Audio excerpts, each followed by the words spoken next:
Si te digo que existe una persona en España de la que se habla casi todos los días, y no exagero, ¿me crees?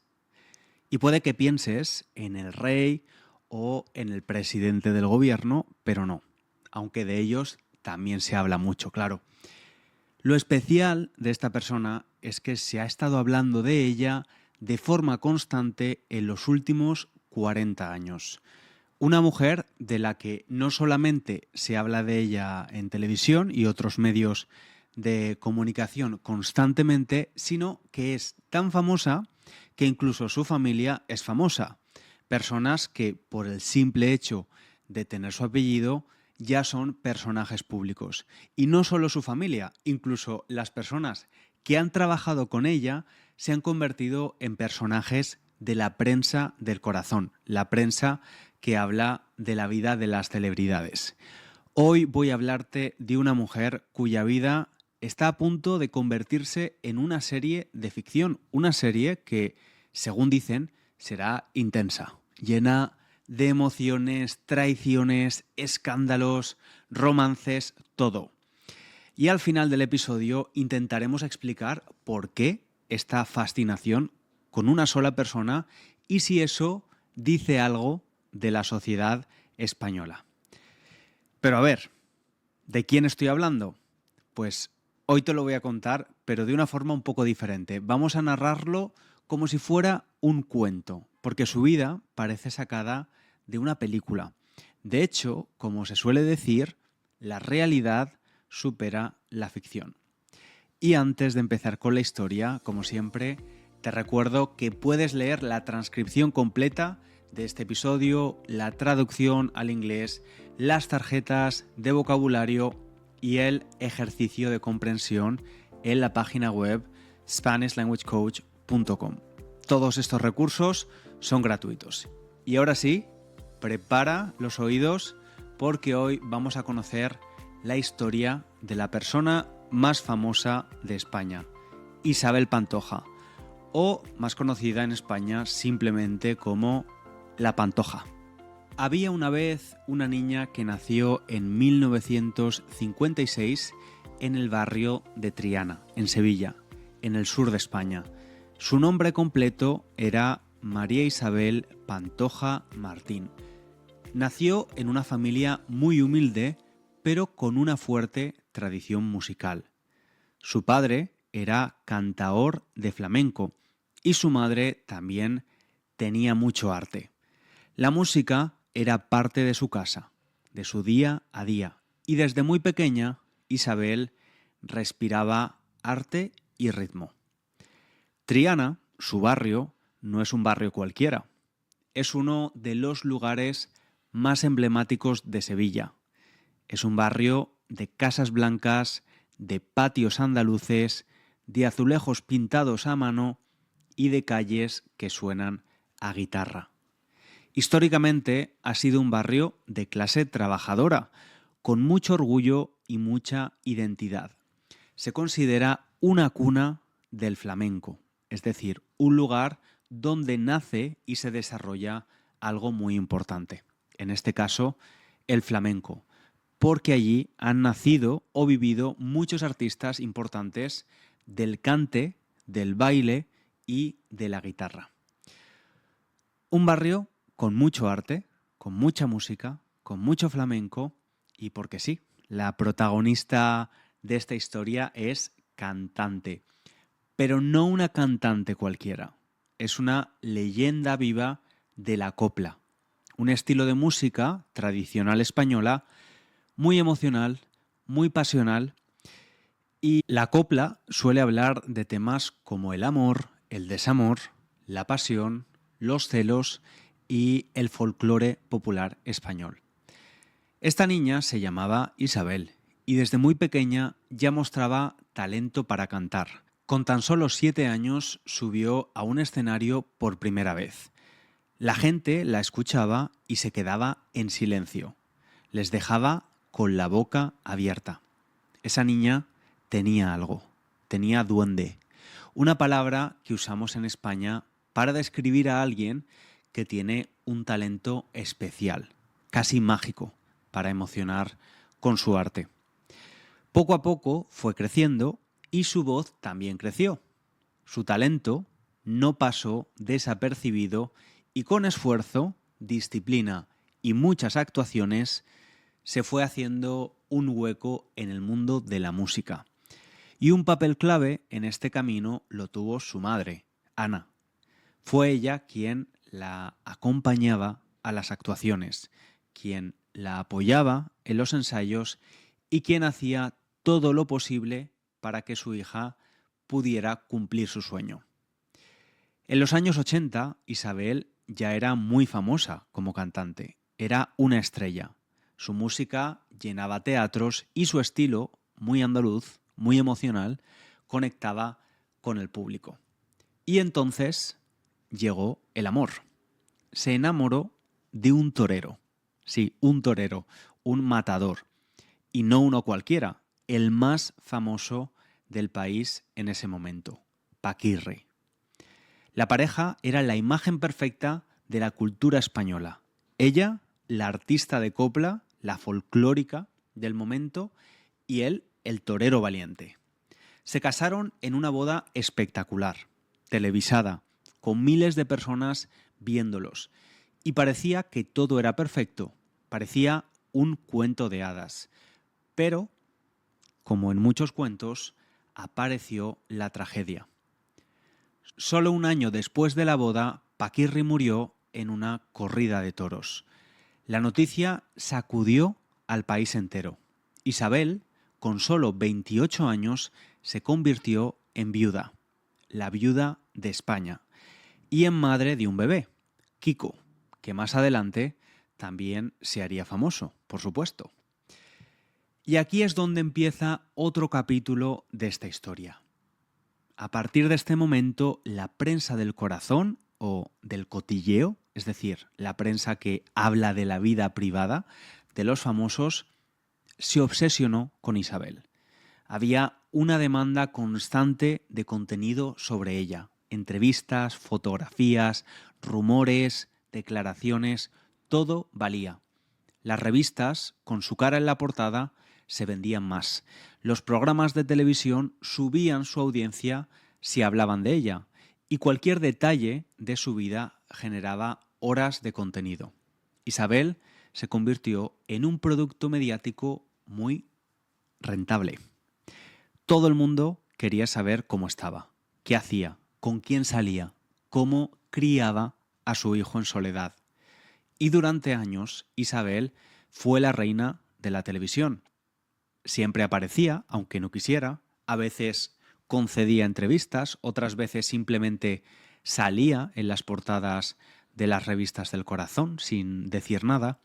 Su música seguía funcionando, pero su vida personal era igual o más famosa que sus canciones. Y su hijo, bueno, Kiko empezó a salir en televisión desde pequeño. En esa época no existían las leyes ni normas claras que protegieran la intimidad de los menores, como ahora.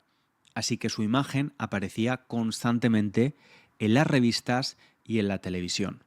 Lo seguían por la calle, lo fotografiaban saliendo del colegio o de casa, y su rostro, su cara, era conocida por todo el mundo.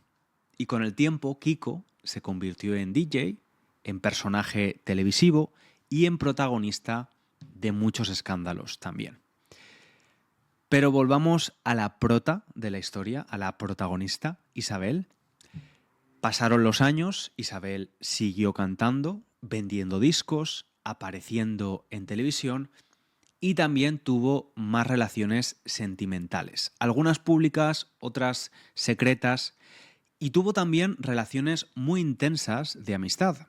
Una de las más conocidas fue con la periodista Encarna Sánchez, una figura importantísima de la radio conservadora en España durante muchos años.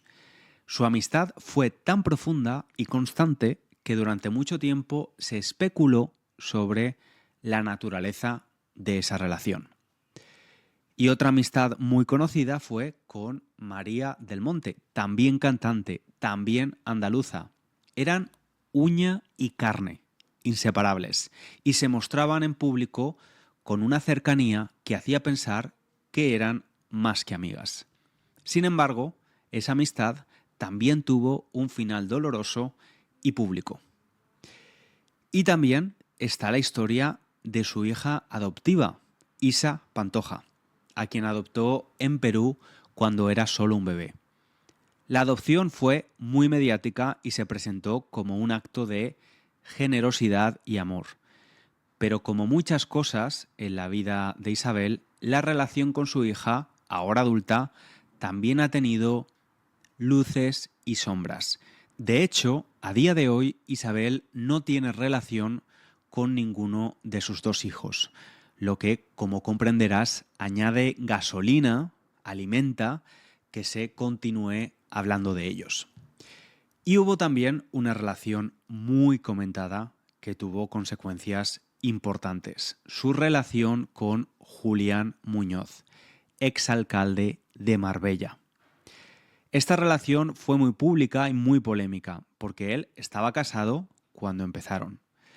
Salían juntos en los medios constantemente, en revistas, programas de televisión, fotografías de vacaciones, y además es importante decir que Marbella, en ese momento, era conocida por ser la cuna de la corrupción política en España, es decir, un lugar donde se concentraban muchos casos de corrupción, especialmente relacionados con la administración pública y la construcción.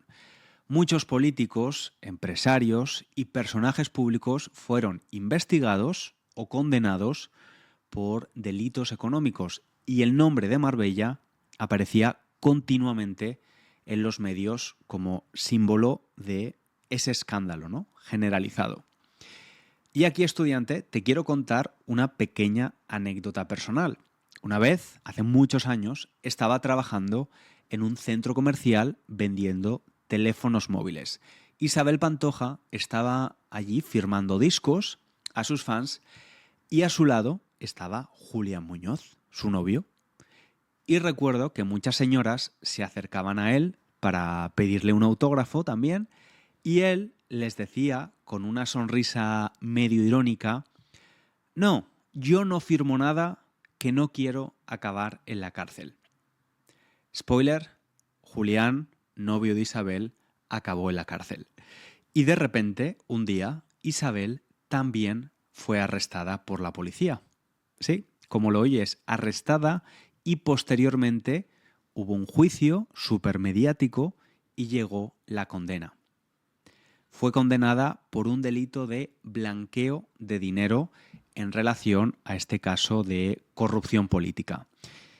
Fue un caso muy mediático, salía en todas las noticias y Isabel Pantoja dejó de ser simplemente una figura de la prensa del corazón para convertirse en un personaje de la prensa política. De pronto aparecía en los informativos de las principales cadenas de televisión día sí y día también. Y ya no se hablaba de su música o de sus relaciones, sino de juicios, condenas y corrupción. Y una imagen impactó especialmente a toda España: la fotografía de Isabel Pantoja vestida de negro entrando en la prisión. Una figura tan conocida, tan popular, tan vista durante años como artista. Aquella imagen fue portada de todos los periódicos y quedó grabada en la memoria colectiva del país. Entró en prisión en 2014, estuvo 1 año y medio en la cárcel y cuando salió muchos pensaban que se retiraría, que desaparecería de la vida pública. Pero no, volvió a cantar, volvió a aparecer en televisión, incluso participó en un reality show llamado Supervivientes, donde varios famosos tienen que sobrevivir en una isla sin comodidades. Y sí, obviamente, allí también fue protagonista. E imagino que a nivel personal ha debido de ser difícil pasar todo esto bajo el ojo público. Como dice la letra de una de sus canciones más famosas, hoy quiero confesar que estoy algo cansada de llevar esta estrella que pesa tanto, que perdí en el camino tantas cosas que me hicieron a veces tanto daño. Bueno, pero la pregunta realmente interesante aquí es, ¿por qué interesa tanto en España esta historia? ¿Por qué la historia de Isabel Pantoja nos fascina tanto, incluso a quienes no somos grandes seguidores de su música? Yo tengo una teoría, o varias, y es que la primera es que su historia tiene todos los elementos de una gran narración. Y es que, aunque a veces pensamos que nos gustan las historias originales y complejas, en realidad muchas veces nos atraen las historias que siguen estructuras muy conocidas. Historias con un esquema que nos resulta familiar, cómodo y casi adictivo. Isabel Pantoja es, para muchas personas en España, la protagonista de una telenovela de largo recorrido, ¿no? Y como buena telenovela, tiene de todo. Amor, fama, maternidad, traición, caída, redención, cárcel y regreso. Un cóctel perfecto para mantenernos pendientes año tras año, capítulo tras capítulo. La vida de Isabel Pantoja encaja muy bien en lo que se conoce como el viaje del héroe, una estructura narrativa muy antigua que aparece en muchas culturas del mundo. ¿Y en qué consiste este viaje? Pues muy resumidamente, el protagonista empieza en su mundo normal, ¿no? Un día ocurre algo que lo empuja a un nuevo mundo donde se enfrenta a pruebas, enemigos, dificultades, hasta que alcanza un momento muy bajo, toca fondo. Pero después de ese momento oscuro encuentra nuevas fuerzas, supera los obstáculos, regresa transformado, más fuerte y más sabio. Y efectivamente Isabel Pantoja tiene o cumple con muchos de estos pasos. Nació en un entorno, en un alrededor humilde, con mucho arte pero con pocos recursos. Mostró un talento especial desde pequeña y fue llamada a algo más. Subió al escenario, se hizo famosa, conoció el amor, se casó, vivió una gran tragedia, luego llegó la fama excesiva, el escrutinio, las relaciones complicadas, los escándalos y finalmente la cárcel, la prisión. Y después de eso, el regreso, la vuelta a los escenarios, a la televisión, al público que nunca la olvidó del todo. Y claro, estudiante, todo esto en un contexto muy concreto, el de la cultura popular española, donde la copla, el flamenco y la prensa del corazón forman parte del imaginario colectivo desde hace décadas. La prensa del corazón en España no ha sido amable con ella, ha sido intensa, insistente, a veces cruel, pero al mismo tiempo la ha convertido en un personaje inmortal. Porque es curioso cómo muchas figuras públicas en España han desaparecido con el tiempo, pero Isabel continúa. Y por eso van a hacer una serie de televisión sobre su vida, ¿no? Y yo me pregunto cómo será esa serie. ¿Será fiel a su historia real? ¿Mostrará también sus luces y sus sombras? ¿Será una historia de redención, de justicia, de arte o de sufrimiento? No lo sabemos, pero de lo que sí estoy seguro es de que mucha gente la va a ver. Porque en el fondo todas las sociedades necesitan mitos y en España uno de los mitos más potentes de las últimas décadas se llama Isabel Pantoja. Estudiante, espero que hayas disfrutado este episodio. Si te ha parecido interesante, te animo a que te suscribas al podcast, que dejes una valoración positiva en tu plataforma de podcast y que dejes un comentario para practicar tu expresión escrita. Puedes contarme qué parte de la historia te ha llamado más la atención o si ya conocías a Isabel Pantoja antes de escuchar este episodio. O mejor, cuéntame si en tu país tenéis un personaje similar. Te leo y nos escuchamos en el próximo episodio. Un abrazo grande.